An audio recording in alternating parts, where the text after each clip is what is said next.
C'est la sélection de Félix Moiti sur Europe 1. Encore une fois, ça ne loupe pas. Elle est super ta playlist. Merci. Elle est super. Et là, c'est l'histoire d'un gars qui raconte son ex et qui en parle à sa mère.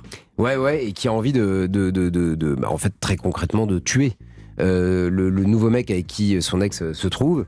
Et en fait, j'aime bien tout ce blues, un peu cette country qui raconte des histoires très simples de bagarres de bar, des trucs un peu médiocres, un peu pathétiques, où les gens boivent trop, où ils savent plus où mettre leur raison, en fait, voilà, et qui sont comme des contes populaires. Et ça me plaît énormément. Et cette chanson, elle me touche. Ouais. Mais à t'écouter et à voir le rapport émotionnel ultra intense que tu as avec la musique, est-ce que finalement tu t'es pas trompé de carrière ? Est-ce que t'as pas envie d'être sur une scène ? Moi j'ai tout fait pour être musicien, sauf que j'ai aucun talent pour ça, quoi.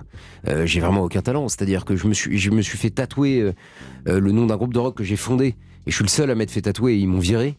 À Mock Music Club, j'avais 17 ans, j'étais à la basse, mais sauf que j'avais aucun sens du rythme.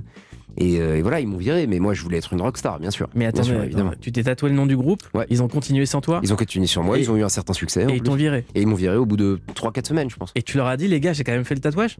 Ils le savaient, c'est mes meilleurs potes, c'est toujours mes potes d'ailleurs, actuellement. Et quand ils regardent le tatouage, qu'est-ce qu'ils te disent ? Ils se foutent de moi allègrement. Ouais. Et tu le gardes ? Je le garde, fièrement. Ouais. Pour l'amour de la basse. Pour l'amour de la basse et du Hammock Music Club. Et qu'est-ce qu'ils font maintenant comme musique ? Maintenant ils font plus du tout de musique. Non, ça va, j'ai eu un peu une forme de vista quand même. Mais, ouais. mais en tout cas, non, moi je voulais clairement être une rockstar, bien sûr. Je pense à être passé à côté de ma vie, mais voilà. Qu'est-ce qui te ferait rêver dans la journée type d'une rockstar ?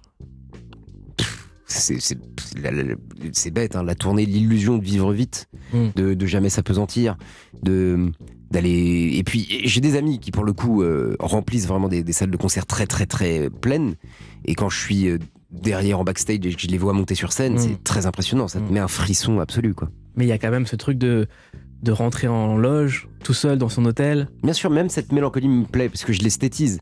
En fait, je la trouve romanesque puisque je ne la vis pas. Donc évidemment, les gens pourraient se dire la même chose de la vie d'acteur. Hein, Et il y a le mythe des groupies aussi. Il y a le mythe mais ça... Qui fonctionne pas en fait en vrai. C'est rare. Ouais. Non, oui, c'est un mythe, ouais. et dans le cinéma, il n'y a pas ça. Non. On sait pas.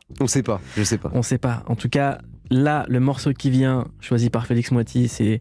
Tu pouvais pas faire mieux avec moi, je te le dis franchement. Ah ouais. C'est la première fois qu'on le passe dans cette émission. Et à chaque fois que j'essaie de le placer, on n'y arrive pas. Et c'est un morceau de Cage. Ouais, Ce morceau, c'est Agent Orange. C'est une reprise du thème d'Orange Mécanique de Stanley Kubrick. Et on l'écoute. C'est tout simplement Cage et Necro. C'est duo complètement fou. Et on écoute ça tout de suite sur Europe 1.